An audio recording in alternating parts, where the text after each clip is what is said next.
In this video, I'm going to sew the buttonhole on my tab here. You should watch the previous video if you have not already, for the measurements and the placement of that buttonhole. But after you've watched that video, you are good to move on. And for the buttonhole, there is a little tab right here. You can kind of see it. I'm going to take that, I'm going to spin it back, and that lets me take my presser foot off. So I'm going to take that presser foot off, and then I'm going to put my buttonhole foot on right here, and I'll close it down. That same little tab I'll use. And then I'm going to hit the 0 button, which gives me stitch number 10, which is our buttonhole stitch. So that gets me set up to sew my buttonhole. And now I'm going to zoom in just a little bit so that we can follow along as I sew. I'm going to pull my threads back behind so that they're out of the way. And again, this masking tape is where I'm going to start. This is where I'm going to stop. I'm going to try and line it up with these little notches so I know that my buttonhole is centered. So I'm going to slide these in, and I'm going to lower my needle so that I know that it's going to start right at the point I want to start. So at the edge of the masking tape, right below that little marking. I'll zoom in so you can kind of see that. But there's my marking, there's the edge of my masking tape, and I'm going to lower my needle right there. And then I will center my notch inside that frame and lower my presser foot. From here, I'm going to use my foot pedal to start my buttonhole. And it's going to sew down the left side of my buttonhole at a zigzag.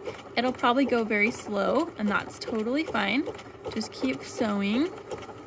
If it gets stuck, then you might want to stop and reevaluate what's going on, rethread your machine, check on anything that might be wrong, but mine's doing okay, so I'll just keep going down that left side.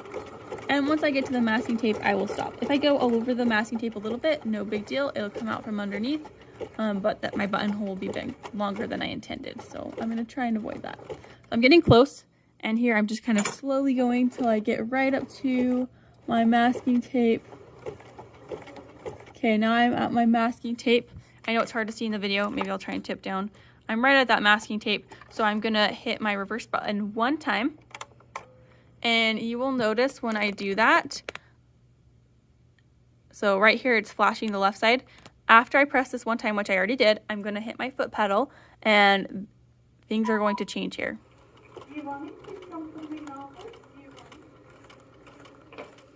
From here, my machine is going to sew the rest of the buttonhole for me. I'm not going to do anything. My hands are off. All I'm doing is pressing my foot pedal, and I will sew. It's going to finish it up for me, and then it will end with 3 slow stitches. So just keep going, okay? Don't stop until your machine stops for you. It will stop on its own, even when you're holding down the foot pedal. So I'm going to keep going. Okay, my foot is still on the foot pedal. My machine is stopped. That's how I know that my buttonhole is done. So I can let off the foot pedal, lift up my presser foot, and I can take my buttonhole off, and you can see my buttonhole right there. To open up my buttonhole, what I'm going to do is take a little pin, and I'm going to pin it across the top so that it protects this open, like the very top stitch of my buttonhole. And then I'm going to grab a seam ripper, and starting down at the bottom, just above that little bar tack, I'm going to poke my seam ripper in, and I'll poke it back out just above, or just below where that needle is, but above where I was previous, and I'm going to cut all the way through, and that gives me a nice buttonhole. You can also take off your tape if you did the tape method. It should come off pretty easily. You might have to rip some of it out from underneath if you went a little bit further than you intended, but it should come off pretty good, and that leaves you with a nice buttonhole.